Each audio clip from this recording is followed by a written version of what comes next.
Well, glad you joined us for another Leaders in Housing Counseling call. We have a good and I think busy agenda, and so we're going to dive right in. Thanks for everybody who's called in on time. We'd love that. But let's do a quick review of the agenda, and then we're going to dive into our topics. So we're going to do just an update on the client management systems conversations. And it's really just a check-in.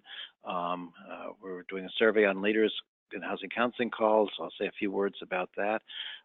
We'll also mention that just the briefest little information that I have about the NOFA, and then we'll do a deeper dive with Melody on our congressional work with her legislative update.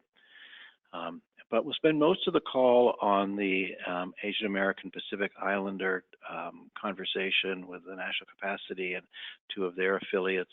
I think a really valuable conversation that have the largest growing segment of the population in the country, and one that I think many of us are seeing some clients from, not as many as from other streams, but I think we need to become much more skilled at. So I thought this would be a timely touching in.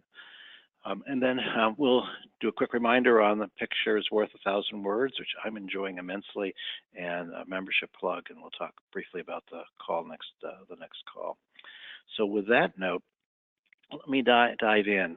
So on client management systems, so we've now got an extension on HCO.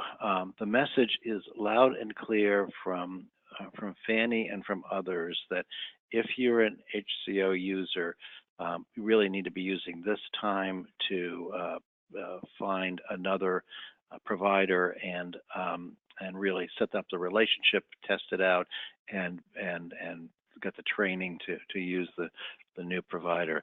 There's no going back from where we are, even though there was an extension through into October, and it's really critical that we do the transition earlier rather than later. There is some chance that the support for the platform that Fannie used for HCO that isn't as robust, or it doesn't exist anymore in the same way that it did. So just with that reminder, I have now heard from several people that of the many groups that were on HCO, there are about 200 where they don't know where those groups are going, if they're going to Launchpad or someplace else. And if you might be part of that, I'd love to talk to you and just figure out what your thinking is and what your concerns are. And HUD is trying to figure out how to reach out, but doesn't have access to the list. I think Fannie has done calls to each of the providers, but we just don't know that much of what the status is. So that's a lot of groups, and but in general, even if you don't fit into that category, if you don't use HCO, but you're kind of concerned about the transitions, we're just very interested in hearing what your thoughts and concerns are, and trying to figure out where there might be another role for NHRC to be helpful. Beginning of this year, we did those 2 sessions on client management systems. They were very well attended. We ended up, I think, really getting the attention of client management providers. So these are useful for all of us to move forward. One of the things that we're thinking about is to do a panel of people who have recently changed to a new provider, and what are the kind of ups and downs, the agony and ecstasy of the process. And if you fit into that category, so you've in the last 6 months have switched providers and would be willing to join a panel discussion, please let me know, because I think what we'd like to do is get practitioners who are actually doing it to talk about what the process is and what the difficulties are, what to be prepared for, how to prepare the staff, all those kinds of things that you've learned or haven't learned but wish that others could explain to you. I think that we'd love to do that kind of conversation. We need to know who would fit into that. If I knew who those were, I'd call you up and ask you, but I don't. So you'll have to self-identify. So shoot me an email if you've done that recently, and would like to share some of your experience. And it doesn't all have to be, pretty, right? We know that this is a difficult process, so please venture out on that. And we're very interested if anybody is a user of Launchpad. I know it's not as long as many as expected at this point, but if somebody who could give us an objective, just this is what to expect in Launchpad, what the transition looked like, that would be very, very helpful as well. Secondly, we have the Leaders in Housing Counseling call. I sent you a survey yesterday. A bunch of you have filled it out, and it's very interesting stuff. So I'm really encouraging as many people as possible, if you would spend some time, think about what you'd like to see out of these calls. As much we're interested in who you think we should be inviting in, if there's some particular speakers you think might be helpful. Are there topics that you'd like us to explore? There's a whole controversy going around the country about whether we should change zoning laws to increase, with a theory that it would increase home ownership, the production of housing if the zoning laws had some changes. And there's a controversy whether in fact that's true or not. Do you want us to do a dive in something like that? There's a range of things. In the email yesterday, I put out a bunch of ideas. I would really love to hear your ideas. And also tell us what works and doesn't work in these calls. We get a lot of very nice positive feedback, but criticism is sort of what helps us make it get better, and or guidance. Think of it as guidance, whatever. But we'd love to get your feedback on that. Innovations in housing counseling. So if you are doing something that is outside of the mainstream of housing counseling programming, generates new income, we're very interested. We're in the middle of year 3 of doing these, but we've got room to do more. These are very popular, and the interesting thing is that people go back and consult them, 6 months and a year later. We circulate this in foundations and policymakers so that people know who's stepping up and doing it. So if you've got a brilliant idea on innovations in housing counseling, we are very interested. And then there's a Survey Monkey. There's a link. We'll send the link out again as a reminder periodically to try to encourage more of you to jump in. Think about it for a few minutes beforehand about what would be really intriguing or fun or interesting or challenging to listen to. And do you want us to do more policy calls or more pragmatic, business-oriented calls, that sort of thing? Do you want to hear from Melody more than you hear from me? However you want to put it. It's got more LA time, whatever it is, all good. So the other thing is that, so I don't know when the NOFA is coming out. I have absolutely no information. It's Fortress HUD on these kind of questions. They are forbidden from giving us or telling us much at all, or anything at all. And I don't know what the delay is. But there is one indicator out there for all you who've been around for a while, which is when Jerry Mayer posts his annual preparing the NOFA applications with HCS memo about how you need to be properly registered in the system. So that came out May 9th, and it's not unusual for the NOFA to show up 2 to 4 weeks after that notice shows up. So I have no inside knowledge. I'm just passing on because I'm getting this question pretty regularly, and I bet others are as well. So that's the sum total of what I know. Okay, so let's move on to what's happening in the congressional world. Melody. Thank you, Bruce. For those who were on the call 2 weeks ago, we said that we started having conversations with House Financial Services. To give some background, the House Financial Services Committee chairwoman, Maxine Waters, when she first started this Congress, she made it very clear that housing is going to be one of her top policy priorities. And the NHRC had conversations with staff this week from the committee, and the committee staff made it very clear that yes, housing is their priority, but included in that, they shared with us a budget policy working memo of sorts that outlined that housing counseling is one of their policy priorities and that they recognize the importance of housing counseling in any conversations you would have around housing around the country. this past week, they also had last week, May 8th, they had a hearing on the state of minority homeownership, where they invited the housing counselor to the panel to discuss the importance of housing counseling and ensuring that minority households are able to become homeowners. So we're really excited that we have new allies, newly identified allies, in the House, and we hope to continue those conversations with different members. One of the really exciting pieces of legislation that came out of this Congress so far is the Housing Financial Literacy Act of 2019. And thus far, this Congress, this is the primary housing counseling legislation past appropriations in the Community Development Block Grant DR funding, where essentially what this bill will do is require HUD to discount FHA single-family mortgage insurance premium payments for first-time homebuyers who go through and complete a financial literacy housing counseling program. We're really excited about this incentive. We would like the legislation to be more clear about what kind of housing counselors, specifically HUD-approved housing counselors. But so far, we spoke to Financial Services Committee, and this is the only housing counseling legislation that has come out of the committee thus far. So we're planning to have conversations with Representative Beatty from Ohio, a Democrat, who is the primary sponsor of the legislation, as well as Representative Stivers, who is the Republican co-sponsor on the bill. They both work very closely together, and they're both from the same state of Ohio. If anyone on the call is from Ohio, please reach out to me. It would be great if we can have housing counselors on the phone call with them to discuss why HUD-approved housing counselors would be preferable for the legislation. But we're really excited for the bill.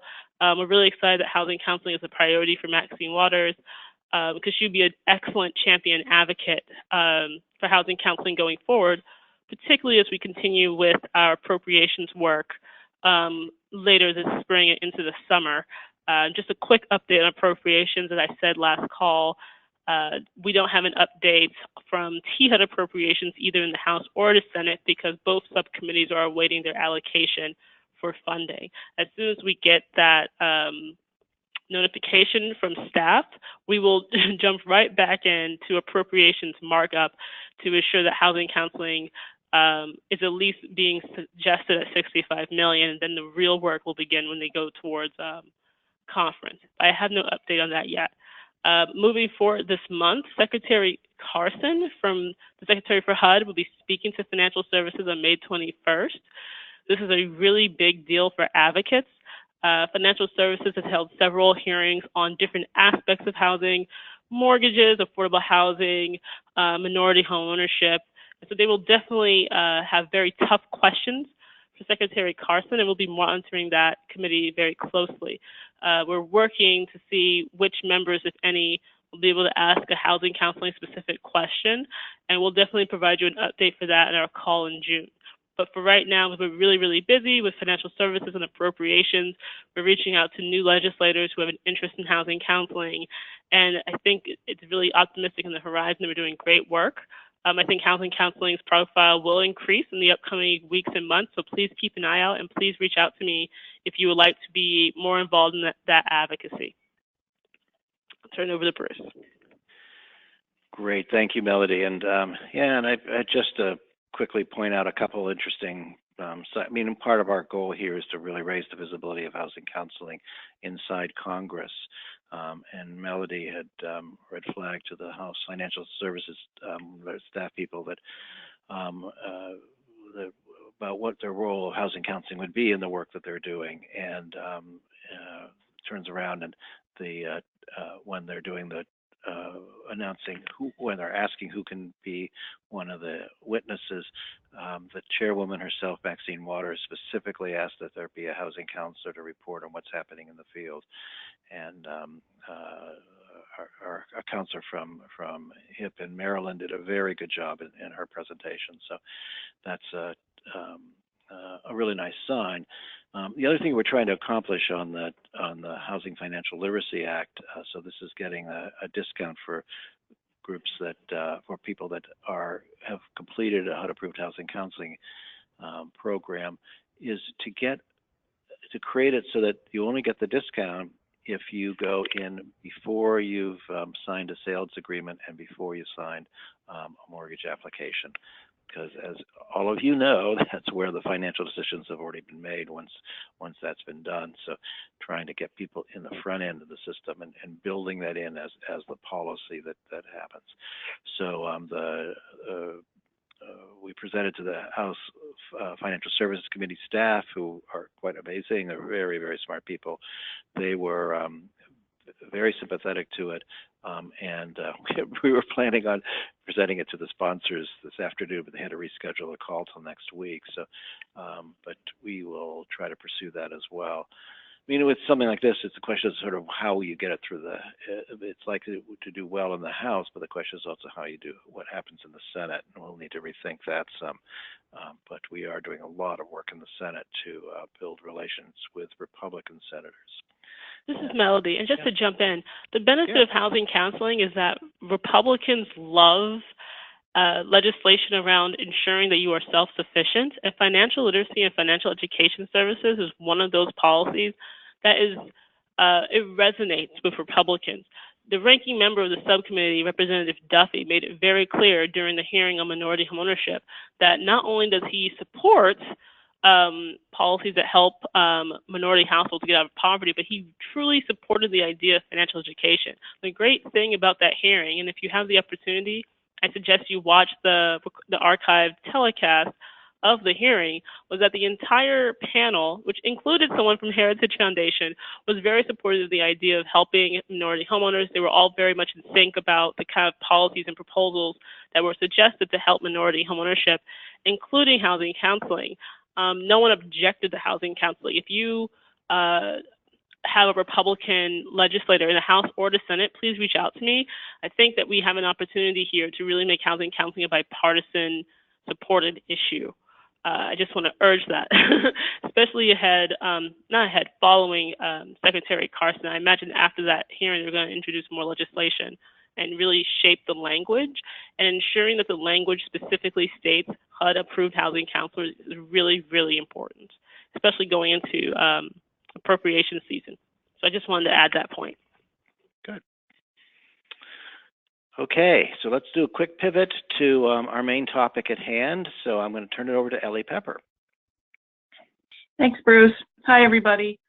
So May is Asian American Pacific Islander Awareness Month, so we thought we'd honor that by inviting Joyce Tisnanat from National Capacity and Yangchen Charatsang from Chaya CDC in New York, and Stephen Lee from the Center for Pan-Asian Community Services in Atlanta to talk with us about the what was happening in the community and some things that as housing counselors we really should be paying attention to properly and effectively serve this community.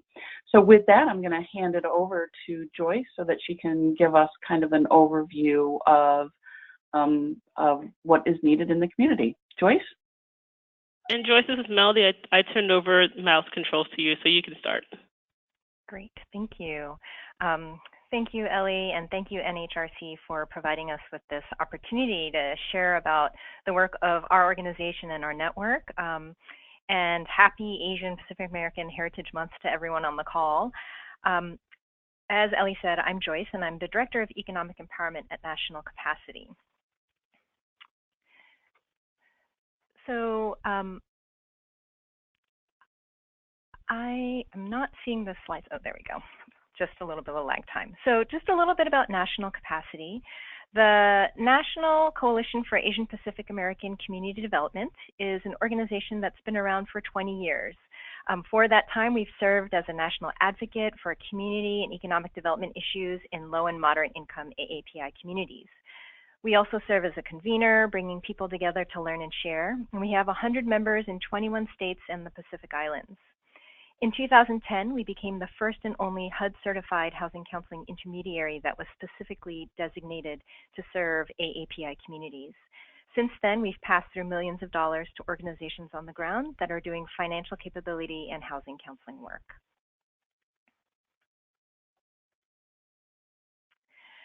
This slide shows where National Capacity's 100 members work in areas of AAPI poverty and where AAPI poverty is growing fastest.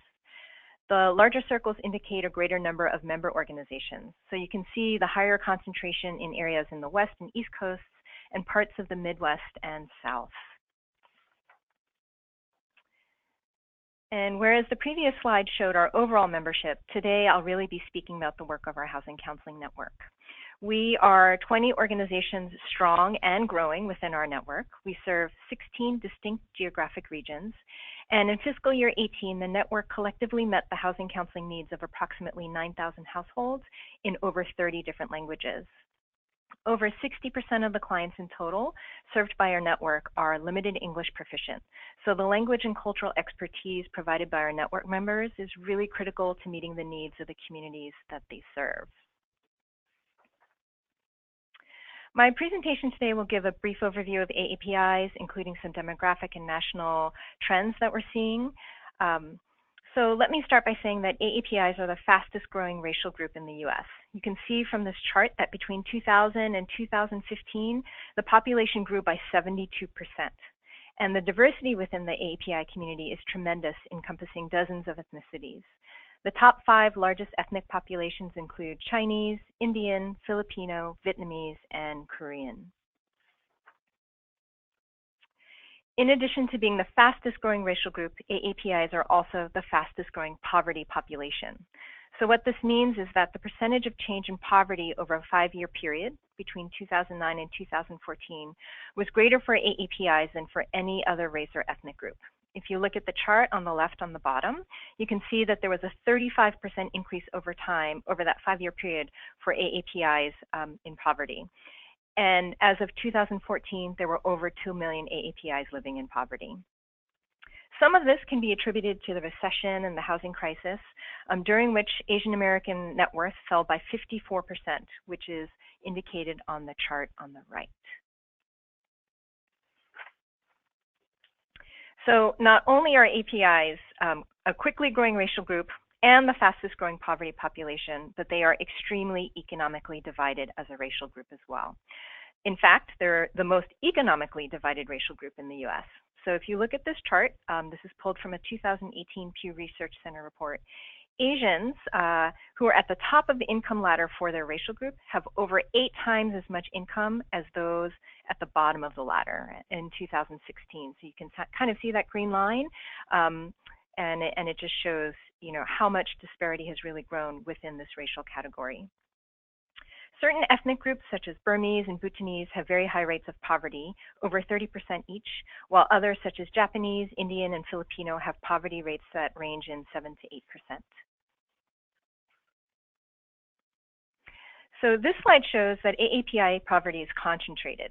50% of AAPIs living in poverty live in these 10 cities. And 1/3 of AAPIs living in poverty live in the top 3 MSAs alone. So for us, this concentration of poverty is really important to understand because those cities are also some of the hottest real estate markets in the country. So this means housing affordability and the threat of displacement are major barriers to economic opportunity for low and moderate income AAPIs. So this chart shows that 47% of AAPIs and 40% of Native Hawaiians and Pacific Islanders live in high-cost regions. And we're starting to do some of our own analysis for a forthcoming report. And one of the things that we're seeing is that in cities such as New York, 21% of Asian Americans are severely overburdened homeowners. And this means that they're paying more than 50% of their income towards housing costs. Certain ethnic groups are more burdened than others, and this disparity is driven by factors such as length of time in the US, language proficiency, age, and educational attainment. So in this next section, I'll give a really brief overview of some of the housing needs and trends that we're seeing. Within our network, pre-purchase and rental counseling remain in high demand amongst the agencies that are providing the services. Rental counseling in particular is on the rise as homeownership becomes increasingly more unattainable due to high cost of being able to purchase a home. national studies have found that Asians have a lower homeownership rate compared to the U.S. general public population, which is 57% compared to 63%. And for certain subpopulations, that percentage is even lower. So for example, for Pacific Islanders, their homeownership rate is lower. And for certain populations like Nepalese and Burmese, their homeownership rates are respectively 24% and 33%. So some barriers to housing and homeownership include rising home prices, a shortage of affordable housing options. There's also, one of the things we're seeing, a need for more robust down payment assistance programs. We need more of them, and we need higher amounts of assistance for homeowners who are in high cost areas. The chart that you see on this page also shows some primary reasons why AAPIs were denied a mortgage in 2016. And we can see that their debt to income ratio was an issue more so than for other populations. Credit history and incomplete credit applications was also an issue. So for national capacity, it's been important to not only understand systemic barriers to housing, but also individual attitudes and behaviors that influence how low-income AAPIs approach housing and asset building. So in 2015, we published a report called Scrimping and Saving. This was a national survey of financial access, attitudes, and behaviors of low and moderate income AAPI communities. We conducted the survey in 5 cities in 7 languages with the clients that were served by members of our housing counseling network. We received in total over 2,000 responses, and we found that AAPI immigrants were more likely to be disconnected from the financial mainstream versus those who were American-born. AAPI communities are far less likely to turn to others outside of family and friends for financial advice and other resources. 23% of the respondents of this survey said they didn't know where to turn for help. And most AAPI surveys, that was 68%, did not know their credit score. We did disaggregate data by ethnicity, which allowed us to better understand certain specific ethnic community needs. So for example, in the Chinese community, there was a much higher percentage, approximately 76%, of clients who did not know their credit. So if you're interested in learning about some very specific ethnic communities, I'd point you to look at this report, which is available on our website.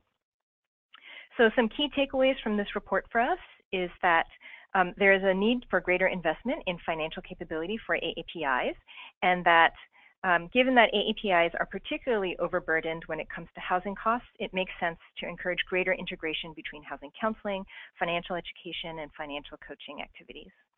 A second interesting takeaway is that there's a tremendous opportunity to look at multi-generational approaches to building household financial capabilities.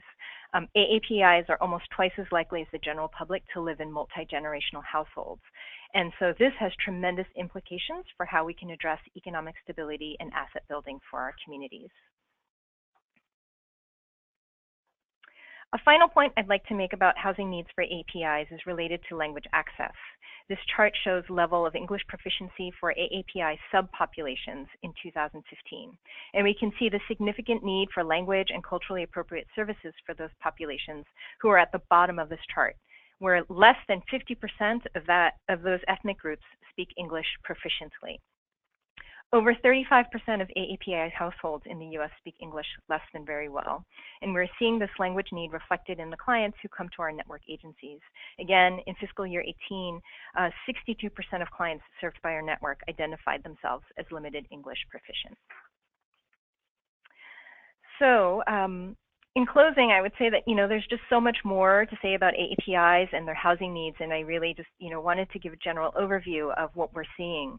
But I really think it's best suited for our members at CHIA and CPACs to be able to share about the issues and the dynamics and how they're really playing out within a local context. These two members are rock stars within our network and have so much deep knowledge and great insights to be able to share today. So let me close by saying thank you again, and I'll look forward to any further discussion during the Q&A session. So with that, I'm pleased to introduce Yang Chen to talk about CHIA CDC in New York. Hi, everyone. All right, so I guess I'm up. Thanks, Joyce. I think that was an amazing overview of the AIP, community and the housing counseling needs. And I'm now going to take the attention and focus around the South Asian population that we serve here in Chaya. Hi, everyone. My name is Yangchen Chadosang. I am the Housing Preservation Manager with Chaya. Been in the organization and doing this work for almost 9 years now, and I love it. I guess I'll start with a bit of an introduction about our organization, try and give you an overview of what we do in our shop. So starting with what Chaya means. Chaya, the word Chaya is not an acronym. It stands for shade and shelter in many South Asian languages. And Chaya was founded in 2000. We are an anti-poverty organization, and we are committed to removing the barriers to the economic, social, and political advancement of low-income South Asians, one of the fastest growing population in New York City. Our mission is to work with New Yorkers of South Asian origin, which includes immigrants from Bangladesh, India, Pakistan, and the countries that border those nations, including Afghanistan, Bhutan, Nepal, Sri Lanka, and also the diasporic populations from places such as the Caribbean. Chaya, I think I'm very proud to say this. Chaya is the only HUD-approved counseling agency in the nation with the cultural and the linguistic capacity to serve the Pan-South Asian low to moderate community. We provide services in 7 languages spoken by the community, and for 19 years, Chaya has been an anchor institution, a trusted first responder, and has used organizing, counseling, and advocacy efforts to help the community tackle challenges around housing, immigration, and economic development. In terms of our goals, I think we really focus on increasing access to safe, stable, and affordable housing, promote economic independence and asset building, prevent displacement of low-income tenants, and increase South Asian civic engagement and activate South Asian civic leaders. We are also able to, and we are able to do this through the various services that we provide to the community. So briefly, if I was to talk about Chaya services, it could be broadly, categorized in 3 main buckets: our asset building program, the housing preservation, and the advocacy and community organizing. So that's what we do in Chaya. We're also a very small staff, but also very strong and passionate about the work that we do to serve our community. In terms of needs, I feel like I'm going to repeat a lot of things that Joyce has mentioned. So the South Asian population is one of the fastest growing population in New York City. I think I was looking into some of the data, and this is like really interesting because the number that has in terms of the number that's increased, the Nepali population grew by 206% since 2010, which was followed by Indian 38% growth, Bhutanese 38%, Pakistani, Bangladeshi. Though we've seen such a large growth and in the rate, this community also remains one of the most poorest, underserved, and isolated. So many South Asians are low income cash earners who live in overcrowded, dangerous, and illegal apartments and are among the hardest in the community to reach. The Guyanese immigrants, who make up the second largest immigrant population in Queens, are native English speakers, yet many suffer low literacy rates and are significantly underserved. And there are a number of trends that we see as a housing counseling agency and the housing counseling needs for South Asian, be it around homeownership, understanding financial institutions, renters. I think I wanted to cite some examples. So homeownership is one of the top goals among the South Asian families. Many aspire to become homeowners, but often lack the basic building blocks needed to make that a reality. The process of taking a mortgage, especially in New York City, I'm not sure, this is a nationwide call. So in New York City, there are different type of property that the South Asians have never heard before. The process is absolutely new compared to what they are used to at home, where most of the transactions happen in cash and are not document heavy at all. It's like a 3-page contract that you sign, and then everything is in cash. The home buying process is done within like selecting a home and getting into a home. So that is like a very big difference to what they face in the city and the country. The lack of knowledge and language are one of the biggest hurdles for the South Asians, making the already complicated process overwhelming and discouraging. So, there are numerous examples of mortgage fraud, discrimination that the people in our community have suffered. In fact, this is very interesting because I met a client last week, and she was a Bangla speaking client, an immigrant who's been living in this country for almost 15 years. She came to us with a contract. She said that she has a contract which she signed in 2009. And we're like, okay, you have a signed contract for 2009. So she just had like bits and pieces of the contract, not even a full contract, through a real estate agent who had taken $35,000 as a down payment deposit. Of course, she did not get the property, but 10 years later, she's like just like being shifted from one office to the other to be able to get that down payment money back. So we are currently working with her and Legal Aid Society to resolve this and to see how we can get the money back and understand what the gravity of this problem was, what was the root of the problem. This is just one instance, or example how people are so vulnerable to predatory practices and taken advantage of. Why? Because they don't have any information, they don't have they don't have the language capacity to ask questions, to understand what they're doing, like signing off documents with just their name, not understanding. So this is like huge in the South Asian population. If I turn the coin back and say, like, for the South Asians who are already homeowners, they face the threat of foreclosure.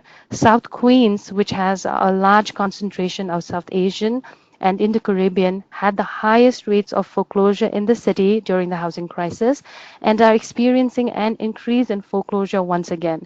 I think Chaya started our foreclosure prevention in 2009 to really, we had to learn fast. We didn't have a foreclosure program, but when our community was facing this, we had to learn fast. We had to learn we had to be the service provider. And then after like a successful 5 years into the program, when the demand was a little low, we was like, this is the time to step back. But then again, increasingly from last year, we've had like numerous calls of, okay, my mortgage is increasing, my interest rates are going down, up, I don't understand what this process is all about. We've brought our foreclosure prevention program back, and the client inflow has been so it's been like tremendous. And we also see the need in the society, in the community right now. Additionally, we also found out recently, my foreclosure counselor is working on this issue, where we found out 600 South Asian family are actually are behind their mortgage taxes and have been sent out letters. Their tax liens are going to be sold in July. So my team right now in Chaya is like going to these 600 homes, knocking at doors to understand A, what happened, and B, if they understand the complexity or if they understand the importance of this step, if they don't pay, what will happen. Um, Turning towards renter, most New Yorkers are renters, and that is true of South Asians as well. Unfortunately, many South Asian immigrants do not understand their rights as tenants and are often taken advantage of by landlords. Many tenants often live in informal housing, including basements or sublease bedrooms, and as a result, they are often more exposed than other tenants to harassment or displacement. So our programs were designed as a response to the community needs, be it 9/11 or the housing crisis. Chaya had to learn quick to be able to provide the much needed support and services to deal with the issues that the community was facing.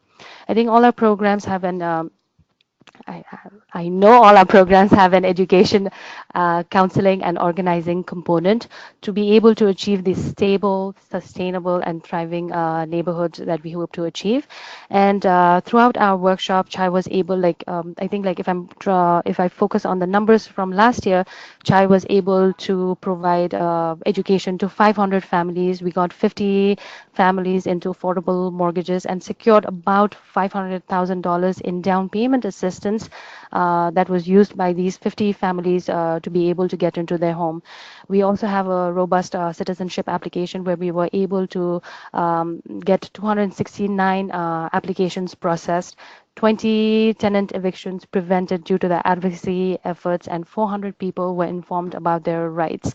I'm highlighting the number here because I'm, of course, really proud of the work that we are doing, but mainly to show that it wasn't like this 10 years ago, where our workshops would have an average of like 10 people attending, which has like, grown up to 70 people attending the classes, which also shows that the community is recognizing the importance of education, knowledge. They want to be armed with resources to be able to make informed decisions or learn about their rights and responsibility, which also I think encourages us here in Chaya to do what we do because there is a big demand and need for the community.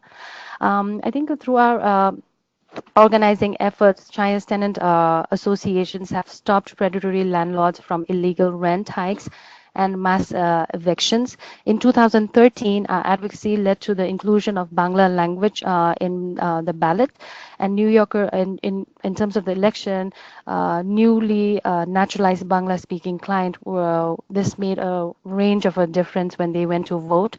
Chaya's base campaign has brought together low-income tenants and homeowners to demand the city implement a basement legalization pilot. And then with the, coming this year, our mayor also signed on this project in Brooklyn, East New York. There is a pilot project that's happening, which I hope will be mirrored in other cities in New York City. Um, One of the topics that I was asked to focus on was also like, what does language and cultural competency means when we are working with a diverse South Asian community. So as mentioned earlier, Chaya is the only HUD-approved counseling agency in the nation with the cultural and linguistic capacity to serve the pan-South Asian low to moderate income community. Language capacity is tremendously important in understanding and assisting our South Asian clients. Um, Chaya staff consists of people from the community. We provide language in 7 different languages, and it makes a huge difference when clients come to us and we are able to do this in a language that they understand, right? Being able to like read mortgage documents or your lease or understanding citizenship application. It makes a vast difference when you're doing it in language. They feel like, okay, they're at home, they're safe, they can understand what they're doing. Education and again, going back to language, education and counseling in language is key. A lot of the concept is very new to the South Asian community, be it banking, credit system. South Asians, especially from India, Tibet, Nepal, have a very negative connotation towards credit and refrain from using financial institutions and and these are some of the reasons that they face barriers when they get ready to purchase a home or any other forms of loan.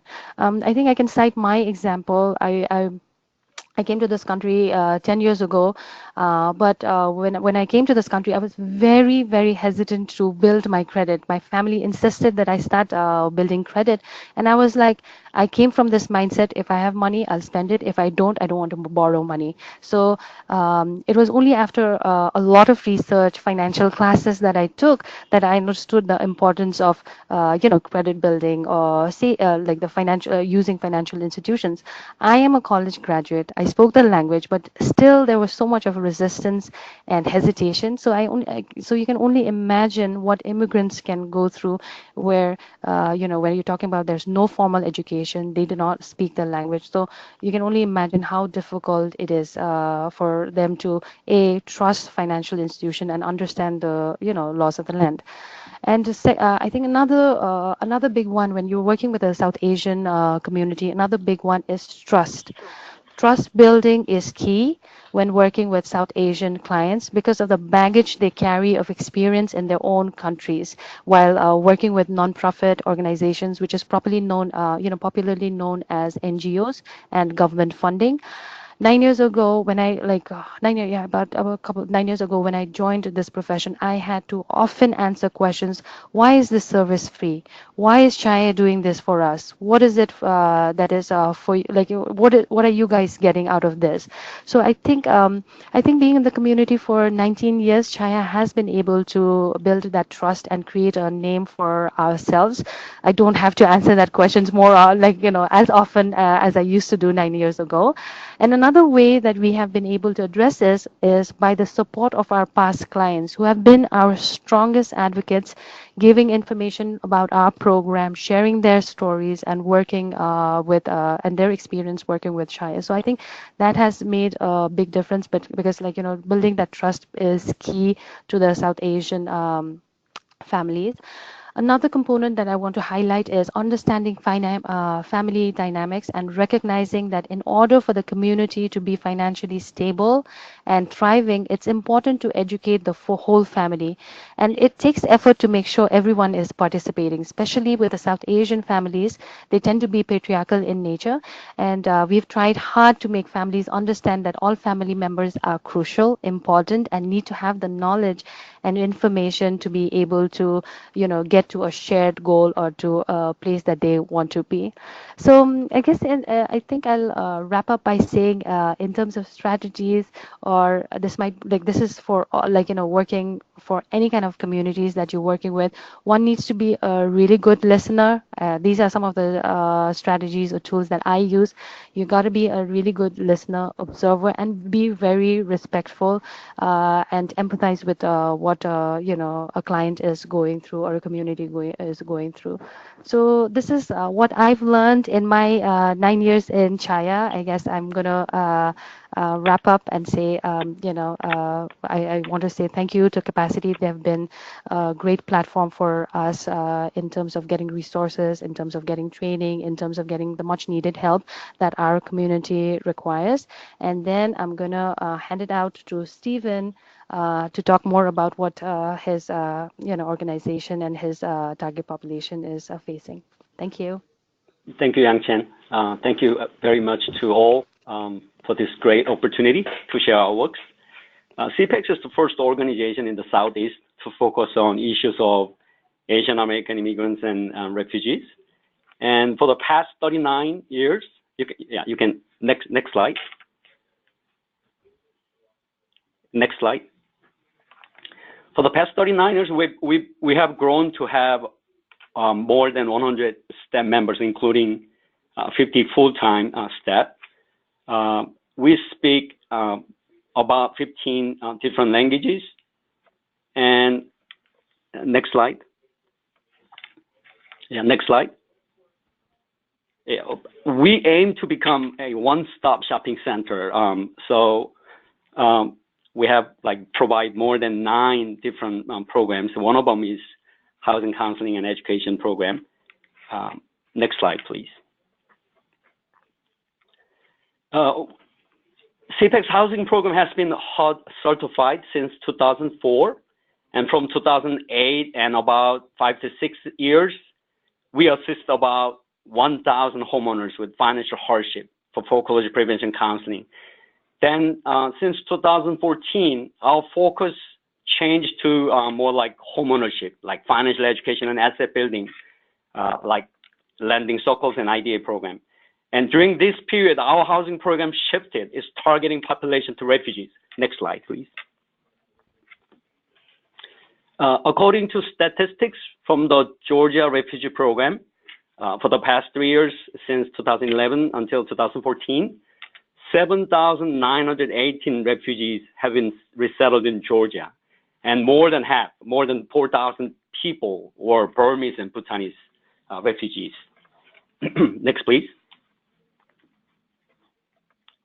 And this is our step change, housing counselor change.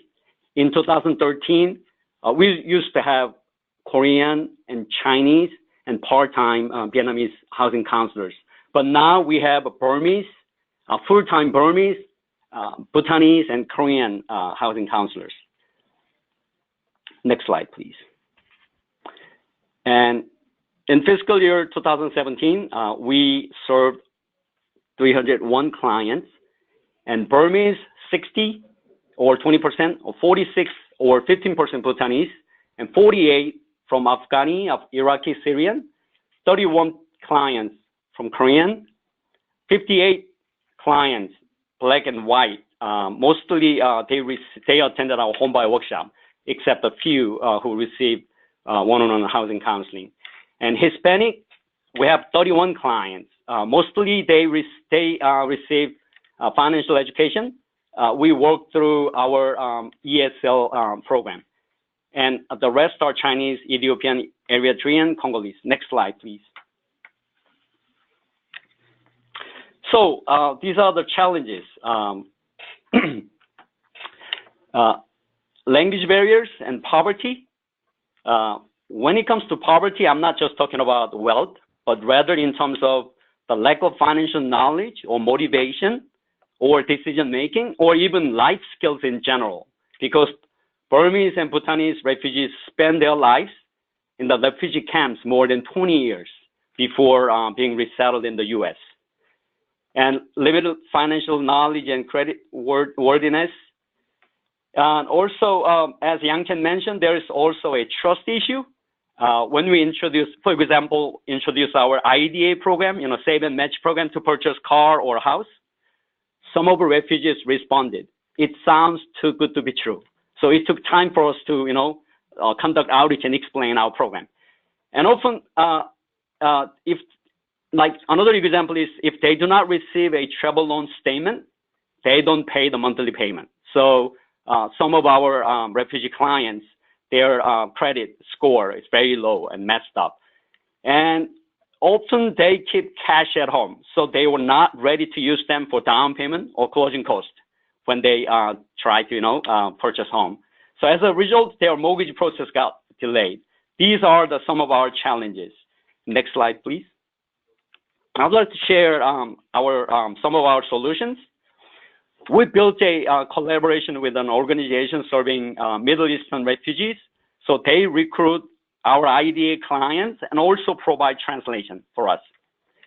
And our Burmese and Bhutanese housing counselor also conduct outreach. And when they outreach, we utilize down payment assistance program because, again, some of them are not motivated even to purchase a house, right? So we introduce them existing a down payment assistance program. For example, in Georgia Dream, Georgia State provide $15,000 down payment assistance. So sometimes money really talks. So if with this free assistance, they are really, really motivated to go after the homeownership. So if they are not ready, then it becomes our opportunity to provide them housing counseling and financial coaching so that they become mortgage ready. And also we have an IDA program. So one of the requirements to enroll in CPEC's IDA program, they must attend the financial education class. So we utilize those programs to educate and reach out our refugee population to motivate them to become financially independent. And next slide. Here is our contact number. Now I will turn it back to Joyce. Thank you. Great. Thank you, Stephen and Yang Chen. So we just wanted to conclude today's presentation with just some resources for those folks who are interested in learning more about Asian Americans and Pacific Islanders. So on this page is just more where you can find data and research. Our own website, Asian Americans Advancing Justice, has a number of studies they've also produced. Pew Research Center, and of course the UCLA Asian American Study Center. I will just make a plug that last year we did a similar webinar in partnership with UCLA and had that is actually also posted on their website if you are interested in learning more about and hearing another webinar about Asian American homeownership and financial capability. And then the second page is additional resources for practitioners. And so examples of some really great curriculum from some of our members and research from some of our members, like Hawaiian Community Assets and Chaya CDC. Again, UCLA Asian American Study Center has on their website has a number of really great resources for practitioners as well. And then, of course, if you're seeing an increasing number of AAPI clients that you're serving but don't have the staff capacity or are looking for resources, Freddie Mac Credit Smart Asian has been a really great resources for serving some of the new clients that are coming in through the doors for some of our agencies as well. So with that, I think we are shifting to the Q&A portion. Thank you very much, everybody. So I have a question, which is, so if some of the people on the phone are agencies that aren't in cities where there's a national capacity affiliate, and if somebody comes in speaking Nepali, what would you suggest? How would you suggest that they manage that situation?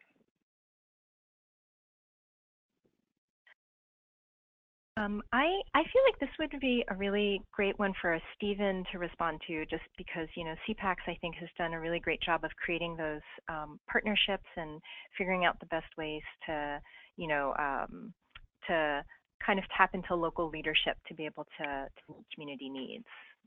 Stephen? Before we are having a full-time Bhutanese housing counselor, CPACs has built refugee program, which had Bhutanese STEM members. So we collaborated with our CPACs in-house like STEM members. They provided counseling, and we provided like a translation as we provide one-on-one or housing counseling. And are there some translation services you think that might be better for local agencies to use that are more up to speed on both language nuance for Asian languages and the housing marketplace? And I believe so. And CPACs, we provide the translation service, so any agency can contact CPACs if you have. Yeah. So somebody in Topeka, Kansas, could contract with you? Sure. Yes. So how would they do that? Is that a telephone call and just look you up, or is there some procedure? Is there an intake, anything like that? Yeah, we need to set up an appointment first, schedule the meeting. So the counseling session can be conducted in over the phone, or maybe webinar, maybe. Okay. Well, that's very interesting.